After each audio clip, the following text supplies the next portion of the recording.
हेलवेट तो हम लोग कर रहे थे complete world geography for government exam.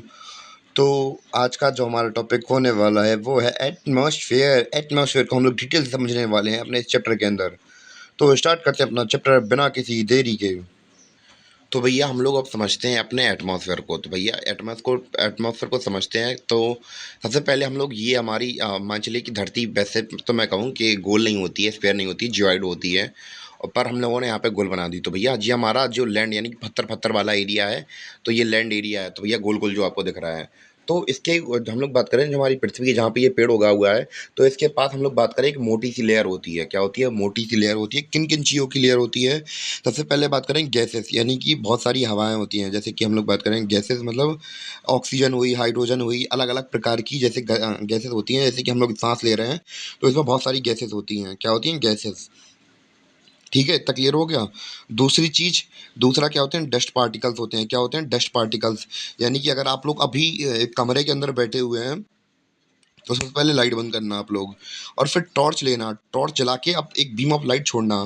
तो आप देखेंगे अपने आसपास के बहुत सारे छोटे छोटे कण उड़ रहे होंगे। तो हमने क्या देखा कि हमारे एटमॉस्फेयर में, हमारे जो धरती है इसकी जो मोटी चादर है, उसमें क्या क्या मौजूद है? गैस मौजूद है और डस्ट पार्टिकल मौजूद हैं। तो लाइट ऑफ बीम आप डालिए अपने कमरे के अंदर, तो देखेंगे आप आसपास क्या उड़ रहे हैं? आसपास गंदे डस्ट पार्टिकल्स उड़ रहे होंगे। और तीसरी चीज़ है हमारे जो यहाँ पे जो मोटी चादर है, तो उसमें क्या है? वाटर वेपर है। क्या है? वाटर वेपर, यानी कि जो क्या बोलते हैं, जल वाष्प, या फिर हम लोग बात करें नमी होगी, थोड़ी बहुत तो हो गई होगी।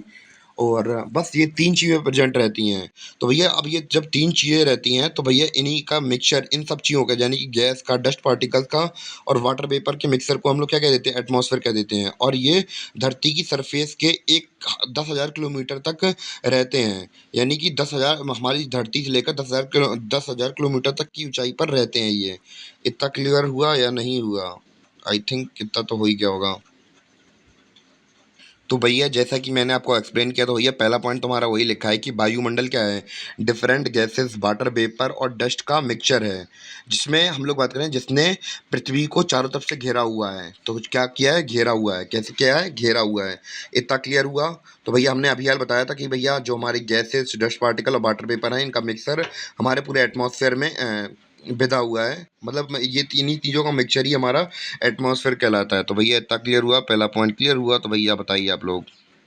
तो भैया पहला पॉइंट समझ में आ गया। अब हम लोग बात करेंगे दूसरे पॉइंट की। तो भैया एटमॉस्फेयर में कुछ लाइफ गिविंग यानी कि जीवन देने वाली गैसेस होती हैं। जैसे ऑक्सीजन हुई, जो कि ह्यूमंस के लिए इंपॉर्टेंट है। एनिमल्स के लिए कार्बन डाइऑक्साइड की ज़रूरत पड़ती है। तो ये सब मौजूद होती हैं। तो भैया पेड़ पौधों के लिए ज़रूरी है। तो भैया यही सब हमारे एटमॉस्फेयर में पाई जाती हैं। तो ज़रूरी नहीं कि यही दोनों पाई जाती हैं, और भी गैसेस होती हैं वो भी पाई जाती हैं। इतना क्लियर हुआ? तो भैया हमारे जो एटमॉस्फेयर है उसमें काफ़ी लाइफ गिविंग जो गैसेस हैं वो भी प्रेजेंट हैं। इतना क्लियर हुआ?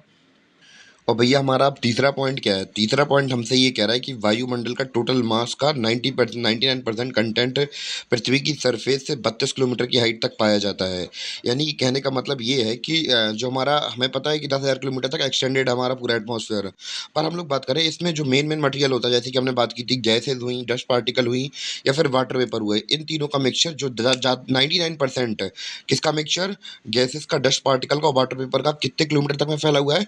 तो मेनली 32 किलोमीटर में 99% कंटेंट फैला हुआ है, और बाकी में 1% फैला हुआ है। एक मोटे तौर पर बता दिया। तो भैया इतना क्लियर हुआ या नहीं हुआ? तो उम्मीद है कि आपको ये 3 पॉइंट क्लियर हो गए होंगे। क्लियर हुए या नहीं हुए? तो भैया कमेंट करके बता देना आप लोग। अब हम लोग बात करेंगे इंपॉर्टेंट गैसेस की, जो कि हमारे एटमॉस्फेयर के अंदर प्रेजेंट हैं। सबसे पहले हम लोग बात करेंगे नाइट्रोजन की। तो भैया नाइट्रोजन की अगर बात करें तो कितना परसेंट है? 78.08% है। कितना है नाइट्रोजन का परसेंटेज? कितना है? 78.08%। कितना है? 78.08%। और ऑक्सीजन कितना है? ऑक्सीजन हमारा 20.95%। कितना है? 20.95%। और ऑर्गन कितना परसेंट प्रेजेंट हमारे एटमॉस्फेयर के अंदर? आर्गन की अगर बात करें तो भैया 0.93% है। कितना है? 0.93% प्रेजेंट है। फिर हम लोग बात करेंगे कार्बन डाइऑक्साइड की। कार्बन डाइऑक्साइड कितना प्रेजेंट है? 0.04% है। कितना है? 0.04% है। क्लियर हुआ या नहीं हुआ? तो हमने देख लिया कि हमारे जो एटमॉस्फेयर थी उनमें इंपॉर्टेंट गैसें के कंटेंट कितना प्रेजेंट है हमारे एटमॉस्फेयर में, हमने वो देख लिया। उम्मीद है कि आपको समझ में आया हो। तो भैया हमने इंट्रोडक्शन तो देख लिया अपना एटमॉस्फेयर का, कैसे-कैसे हम लोग एटमॉस्फेयर को समझ सकते हैं, बेसिक डेफिनिशन तो क्लियर हो गई होगी। अब हम लोग बात करें कि हम लोग अपने एटमॉस्फेयर को कैसे-कैसे पढ़ेंगे, वो और देख लेते हैं। सबसे पहले हम लोग कंपोज़िशन की बात करेंगे, यानी कि हम लोगों का जो एटमॉस्फेयर है वो बना किससे-किससे है एक्चुअली। तो सबसे पहले हम लोग बात करेंगे गैसेज़ के बारे में, और उनमें हम लोग बात करेंगे CO2 और ओज़ोन के बारे में। तो और फिर उसके बाद हम लोग बात करेंगे वाटर वेपर के बारे में, और फिर हम लोग बात करेंगे डस्ट पार्टिकल्स के बारे में। फिर जब इतना कर लेंगे, आप लोग समझ लेंगे का बनी हमारा कैसे एटमॉस्फेयर, उसके बाद हम लोग बात करेंगे स्ट्रक्चर के बारे में। किसके बारे में? स्ट्रक्चर के बारे में, यानी कि हमारी जो एटमॉस्फेयर है उसका स्ट्रक्चर कैसे है, यानी कि अलग-अलग लेयर्स में कैसे-कैसे बना है उसके बारे में हम लोग बात करेंगे। तो इसी हिसाब से पढ़ेंगे। फिर जो हम लोगों ने बात की थी कंपोज़िशन पढ़ना है, तो भैया फिर आ जाते हैं अपने कंपोज़िशन के ऊपर कि कैसे-कैसे हमारा एटमॉस्फेयर की कंपोज़िशन है। तो भैया हम लोग बात करेंगे कंपोजिशन की, तो कैसे-कैसे बना है? तो भैया हमारा एटमॉस्फेयर कंपोज़ हुआ है किससे? 3 तत्वों से हुआ है, गैसेज़ से, यानी गैसेज़ से, या दूसरा है वाटर वेपर से, और तीसरा है डस्ट पार्टिकल। तो इन चीज़ों के बारे में बात की थी हम लोगों ने। तो भैया अब गैसेज़ की बात करें, तो क्या गैसेज़ नीचे रहती हैं या बहुत ज़्यादा ऊँचाई पर रहती हैं? तो भैया जैसे ही आप लोग पता होगा, आप लोग साँस वगैरह लेते हैं और छोड़ते हैं, तो भैया जो जब साँस लेते हैं तो भैया 5,000 किलोमीटर से ऊपर से नीचे थोड़ी ना हवा आएगी। आस-पास रहेगी तभी तो हम लोग साँस लेंगे। तो भैया हम लोग ये देखते हैं कि भैया गैसेज़ भी नीचे हैं। और हाँ, जो वाटर वेपर है भैया, जल से मतलब सूर्य की किरणों से पानी गर्म हुआ, समुद्र वगैरह का, तो भैया वो भी ज़्यादा ऊपर नहीं रहता, थोड़ा नीचे ही रहता है। और डस्ट पार्टिकल तो फिर हम लोग खाँस दो तो फिर भैया मुँह से जाने कितने डस्ट पार्टिकल निकल आते हैं। तो भैया ये तीनों चीज़ें हम लोग पहले डिस्कस कर चुके थे भैया, 32 किलोमीटर की रेंज के अंदर ही रहती हैं। तो भैया इतना क्लियर था या नहीं था? ये हो गया हो तो बता देना।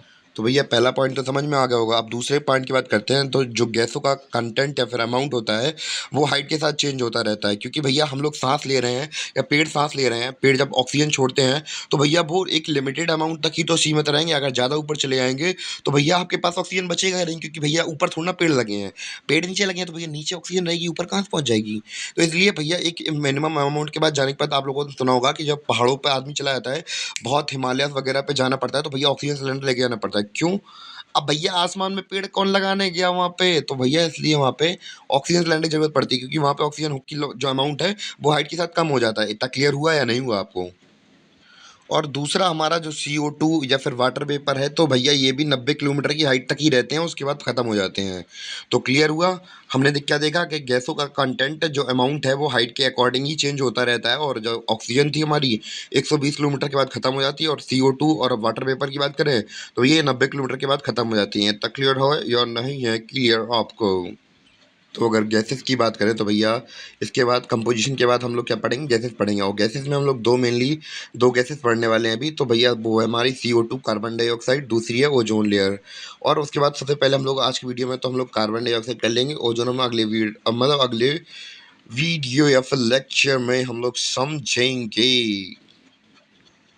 तो भैया पढ़ते हैं अपने कार्बन डाइऑक्साइड का इंपॉर्टेंट पॉइंट क्या है। तो भैया मैं आपको पहले पढ़ दे रहा हूँ, फिर इसका एक्सप्लेनेशन दे देता हूँ। तो भैया यह गैस इनकमिंग सोलर रेडिएशन, आगामी सौर विकिरण या फिर इंसोलेशन या फिर सूर्यताप के लिए ट्रांसपेरेंट यानी पारदर्शी है, परंतु आउटगोइंग टेरेस्ट्रियल रेडिएशन स्थलीय विकिरण के लिए ऑप्टिक्यू अपारदर्शी है। तो इसको समझते हैं। सबसे पहले हम लोग बात करें, यहाँ पे हमने बनाया है क्या? सूरज बनाया है, ठीक है। अब हम लोगों की जो कार्बन डाइऑक्साइड थी, उसकी लेयर ये नीली-नीली लेयर लगी हुई है, ठीक है इसकी। तो ये नीली-नीली लेयर लगी हुई है इसकी, और सूरज से रोशनी आई, ऊपर से गर्मी निकली, यानी कि इनकमिंग सोलर रेडिएशन आई हमारे पास। तो भैया सूरज की गर्मी को यहाँ पे क्या कह रहे हैं? इनकमिंग सोलर रेडिएशन कह रहे हैं।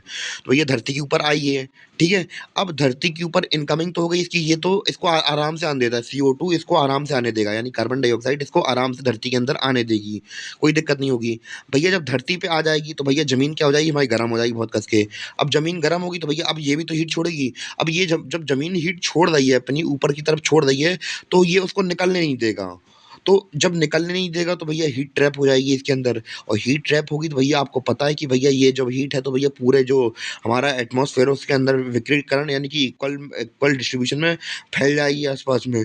और जहाँ पे ग्लेशियर्स होंगे, जहाँ पे ग्लेशियर जमी हुई बर्फ़ें होंगी, तो वो क्या होंगी? पिघलना शुरू हो जाएँगी और जब पिघलना शुरू हो जाएँगी तो फिर क्या होगा? जब वो पिघलेंगी तो भैया जो समुद्र का लेवल है, जो नदियों में जिससे पानी आता है तो भैया नदियों का पानी बढ़ नहीं जाएगा? और जब ग्लेशियर से हमें पता है नदियाँ बनती हैं, तो वो नदियों के पिघलने से क्या होगा? नदियों से पिघलने से होगी क्या? उनमें पानी कंटेंट ज़्यादा आ जाएगा और पानी का कंटेंट अगर ज़्यादा हुआ तो भैया क्या होगा? पानी का कंटेंट ज़्यादा हुआ तो समुद्र भी बड़े होंगे और समुद्र बड़े होंगे तो क्या होगा? समुद्र बड़े होंगे तो उनके आस-पास के जो ऐसे टापू या फिर ऐसे देश जो कि हम लोग बात करें समुद्र के किनारे बसे हुए हैं, उनका क्या होगा? वो समय के साथ डूब जाएँगे। तो भैया जैसे कि हमें पता है कि जैसे अंडमान निकोबार हुआ या फिर हमारे लक्षद्वीप आइलैंड हुए, ये सब क्या होंगे? ये सब डूब जाएँगे। क्यों? क्योंकि भैया सी लेवल बढ़ रहा था। सी लेवल कैसे बढ़ रहा था? क्योंकि नदियों का पानी बढ़ रहा था। नदियों का पानी कैसे बढ़ रहा था? क्योंकि ग्लेशियर्स की बर्फ पिघल रही थी और ग्लेशियर की बर्फ कैसे पिघल रही थी? क्योंकि उन्हें गर्मी लग रही थी। क्यों गर्मी लग रही थी? क्योंकि कार्बन डाइऑक्साइड बढ़ रही थी। इसीलिए हम लोग कहते हैं कि भैया गाड़ियाँ वो इसीलिए गवर्नमेंट ये फ़ोकस करती है कि भैया गाड़ियों का जो गाड़ी वगैरह है उसका यूज़ कम करना है क्योंकि उनसे CO2 निकलती है। और दूसरी चीज़ भैया कि ज़्यादा से ज़्यादा पेड़ लगाने के लिए क्यों कहती है कि भैया बैलेंस बना रहे। अब समझ में आया कि भैया गाड़ी चलाने के लिए आजकल ईवी यानी कि इलेक्ट्रिक व्हीकल क्यों प्रमोट किया जा रहा है। तो भैया कारण कुछ ऐसे होते हैं। तो भैया उम्मीद है कि आपको समझ में आया हो और बाकी का जो अपना लेक्चर है वो अपने अगली वीडियो में कंटिन्यू होता रहेगा और आज का लेक्चर केवल यहीं तक था। उम्मीद है कि आपको समझ में आया हो।